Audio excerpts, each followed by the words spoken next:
Bom dia a você, nós estamos mais uma vez nessa sexta-feira no programa Dialogando. Excepcionalmente hoje estamos substituindo o pastor Ricardo, não esteve muito bem de saúde, nós desejamos a ele melhoras aqui no ar, mas estamos aqui mais uma vez para trazer assuntos relevantes e responsáveis para você. Obrigado por nos abrir essa oportunidade de, pela manhã, dialogar com você e trazer assuntos favoráveis a nós, à sociedade, para que todos tenhamos uma vida melhor. Para assuntos tão importantes hoje, temos pessoas e convidados ilustres. E hoje está conosco, mais uma vez, o pastor Alonso Colares. O Alonso Colares, ele possui graduação em Teologia pela Faculdade Unida de Vitória.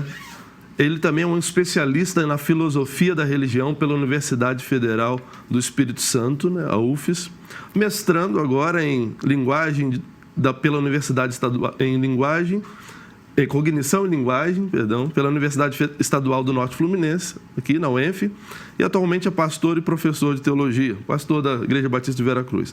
Pastor Alonso, muito bom dia. Prazer imenso estar aqui nesta manhã, pastor Lincoln.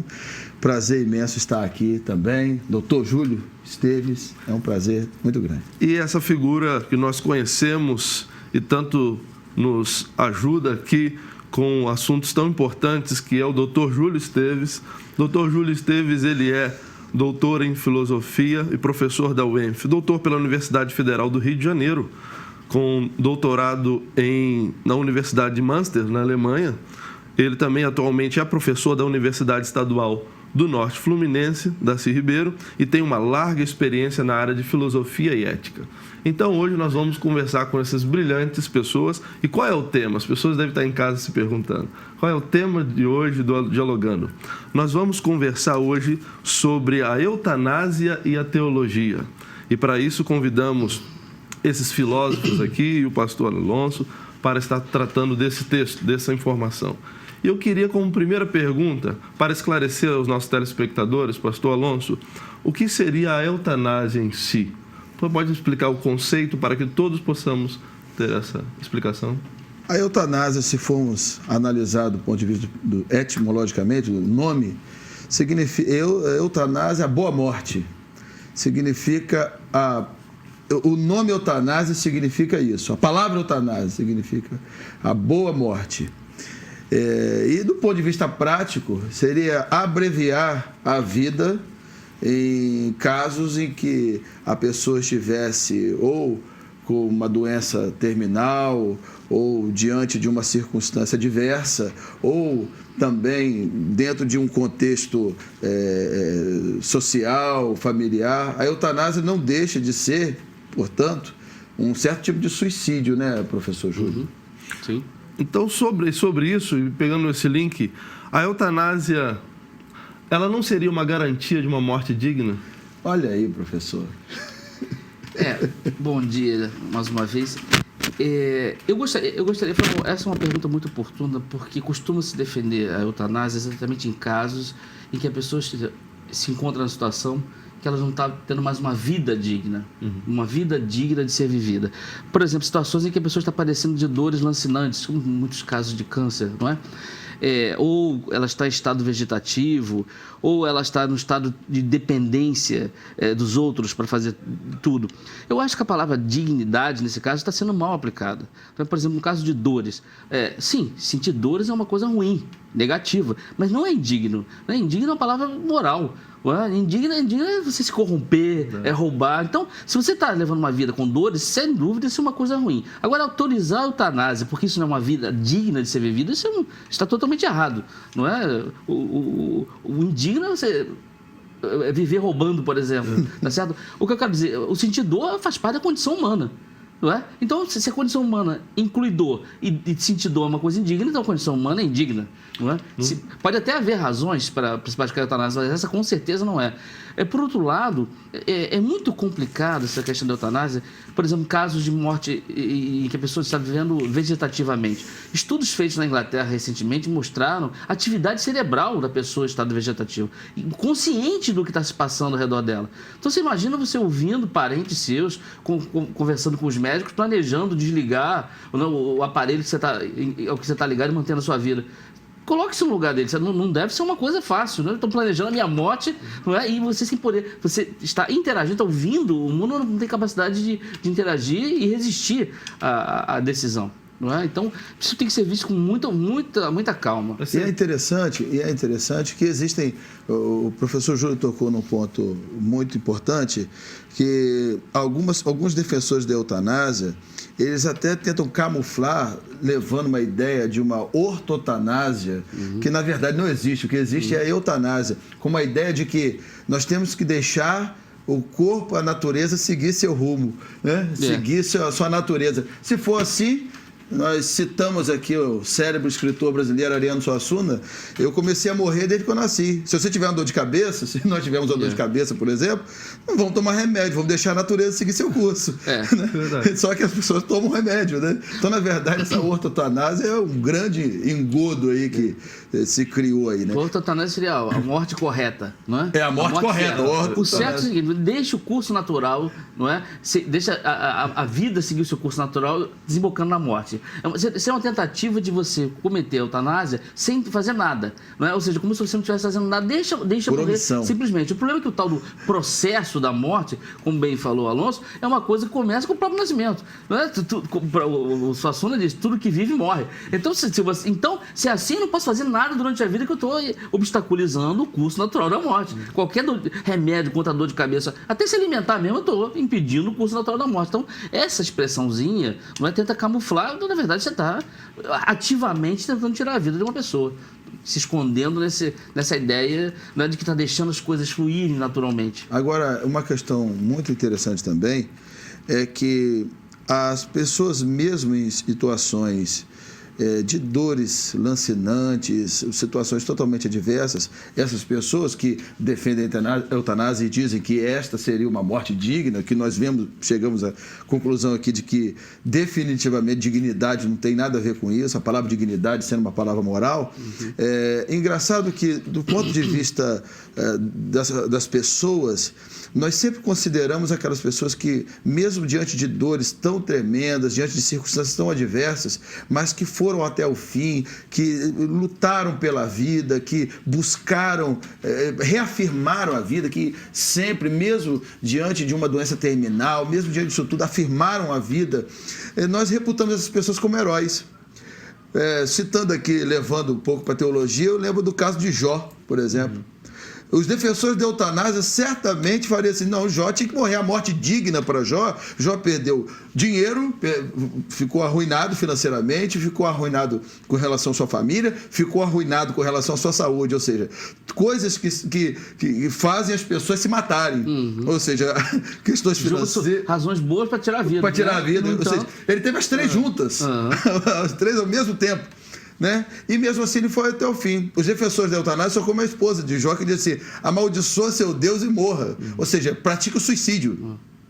Se suicida. Isso leva mais uma vez porque que teologicamente o suicídio é reprovável.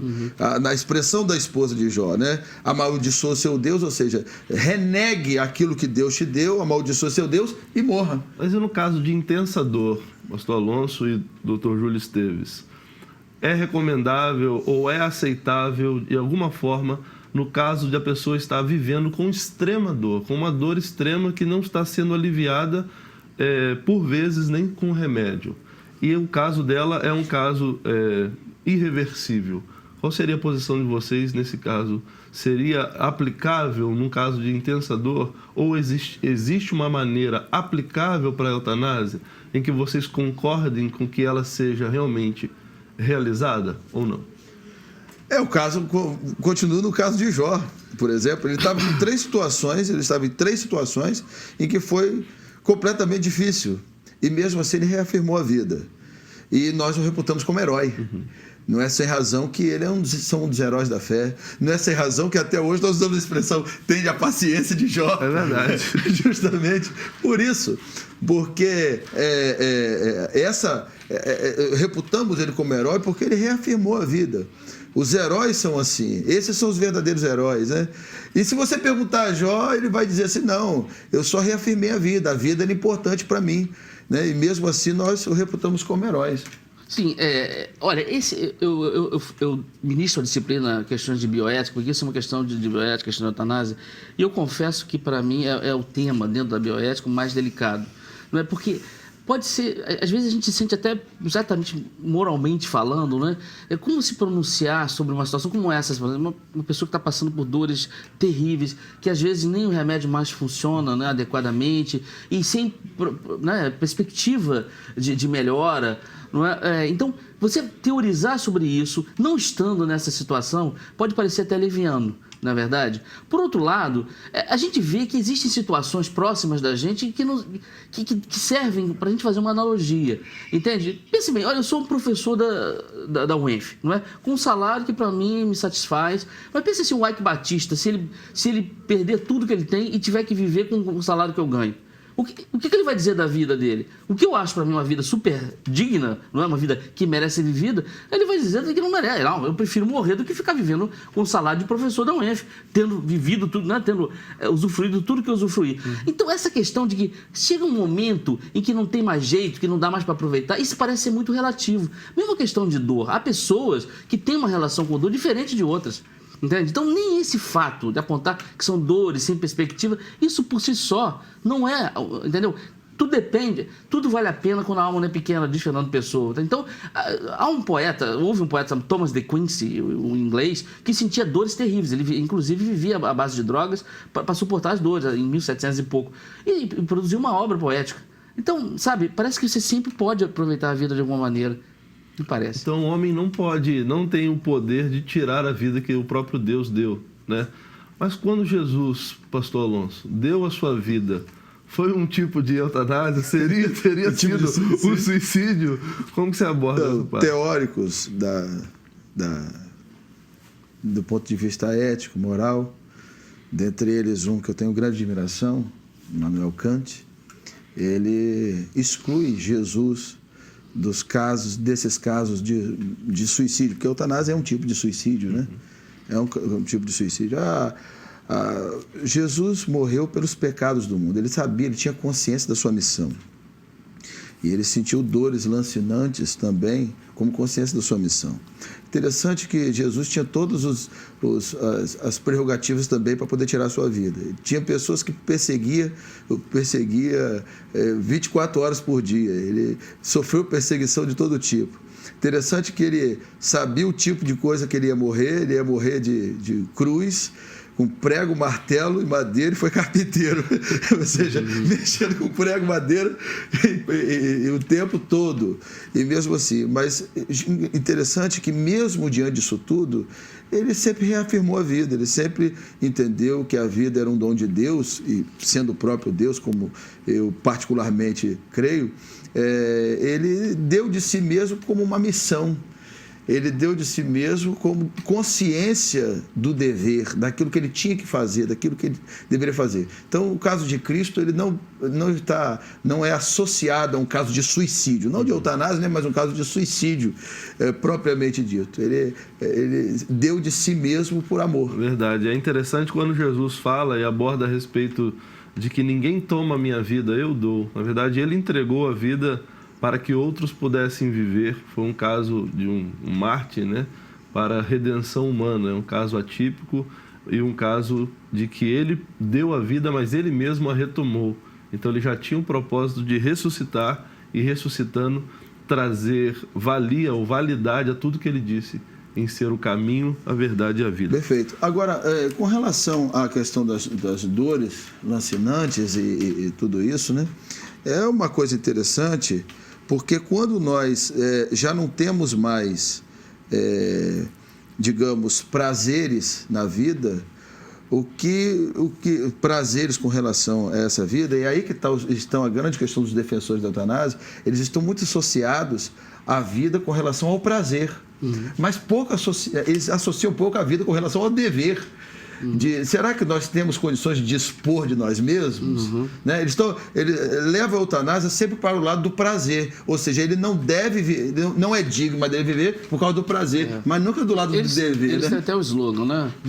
A vida é um direito ou é uma obrigação. Então. Na verdade, eles não só não consideram o lado do dever, como eles refutam isso. Eles rejeitam isso, né? Que seja um dever. Eles geralmente associam isso a uma visão religiosa. Aliás, que fique claro, quando eu discuto essa questão da eutanásia e outras questões da bioética, não é? Eu discuto exclusivamente a partir de premissas não teológicas, racionais. O que não exclui um diálogo com a religião, porque esse é um problema que a gente vive também. Qualquer coisa, como se qualquer coisa que viesse da religião não prestasse. É como se o mandamento não matarás só porque vem de Moisés não serve. Não é? Então, existe uma certa preguiça de pensar atualmente, e mesmo na academia. Então, se bota um carimbo, se vem da religião, então não presta, sem analisar o mérito do argumento. Não é? Então, eu tento examinar a questão a partir daí. E já mostrei que, na verdade, porque eles acham o seguinte, quem vem do lado da religião só pode ir contra a prática da eutanásia. Não é por questões religiosas. Na verdade, não é assim. Se você é uma pessoa laica e acredita que só existe essa vida, vamos supor isso, você vai querer levar essa vida, aproveitar essa vida até o fim. Né? Se você está convicto que não tem nada além. Então, se é isso que eu tenho, vou aproveitar, não é? Até a última gota. Não é? Então, também por esse lado laico, você tem uma valorização da vida. Mas, professores, o suicídio é um crime. E como que entra, então, nessa característica a eutanásia? Ela é liberada pelo governo, pelas autoridades, em ser realizada em pacientes com extrema dor, nas suas decisões, ou caracteriza crime também essa... Não, o suicídio não é crime. Não é crime. Perdão. Juridicamente falando, não é crime, né? A eutanásia que sim. A eutanásia, na medida que ela envolve terceiros que fazem a prática da eutanásia, médicos em particular, né? Deixa eu corrigir. Na questão de crime, se alguém tomar um atentado contra a própria vida, né, ele também estaria batendo na sua vida, ou se maltratando, ou trazendo algo ruim para ele mesmo ou para a raça humana. Como que a autoridade vê isso? Não, o suicídio, se você tenta cometer suicídio, isso não é crime. Desde que isso não implique em risco para... Se você quer se matar, se joga do viaduto na frente, você pode causar um acidente, aí você está cometendo um crime na medida que você está afetando a vida de terceiros. Mas o suicídio pode ser um crime moralmente falando, tá certo? Mas não juridicamente. A questão da eutanásia é complicada, na medida em que envolve outras pessoas, né, que ajudam na prática, já que às vezes o paciente não está em condições como um filme Mar Adentro, um filme muito bom, por sinal, baseado numa história real de um sujeito que ficou paraplégico, não é? E desistiu de viver, apesar de levar uma vida que é comparado com outro sujeito que também aparece num filme chamado O Escafandro e a Borboleta, ambos histórias reais. O sujeito do Mar Adentro, pelo menos, era consciente, escrevia com a boca, pintava usando a boca. Uma lição de vida mas não achava que aquilo fosse uma vida digna de viver. Enquanto o personagem do Escafandro e a Borboleta, também um personagem real, um sujeito do âmbito da moda, charmoso, bonito, de repente ficou reduzido a um olho. Ele sofreu um problema, um acidente cerebral, um problema cerebral, ficou reduzido a um olho. Com esse olho, ele aprendeu a desenvolver uma técnica de comunicação, com esse olho ele escreveu um livro e afirmou a vida. Uma situação, fisicamente falando, muito pior do que a do outro, e o outro queria morrer, porque queria morrer, e acabou conseguindo o seu intento. O filme eu recomendo. Você vê como um fato, a situação que você está por si mesma não é a razão para tirar a vida, é a postura que a pessoa tem diante da situação que muda tudo. É verdade. Eu queria, nesse momento, designar ou dizer que nós estamos encerrando já o nosso diálogo. Mas eu sei que foi muito relevante para quem está nos assistindo. Eu queria agradecer ao pastor Alonso pela presença. O prazer foi meu. Ao doutor Júlio Esteves, muito obrigado. Muito obrigado. Pena que foi rápido. E nós continuamos numa próxima. Eu quero agradecer você por ter nos dado a sua audiência, por ter aberto aí a audiência para que nós possamos dialogar junto com você, trazendo informações relevantes para que você possa, conosco, saborear um diálogo que possa trazer resultados de vida, né, para todos nós. Bem, como diz o nosso querido e amado Ricardo, é dialogando que a gente chega lá. Uma boa sexta-feira, um ótimo final de semana e que Deus te abençoe em nome de Jesus.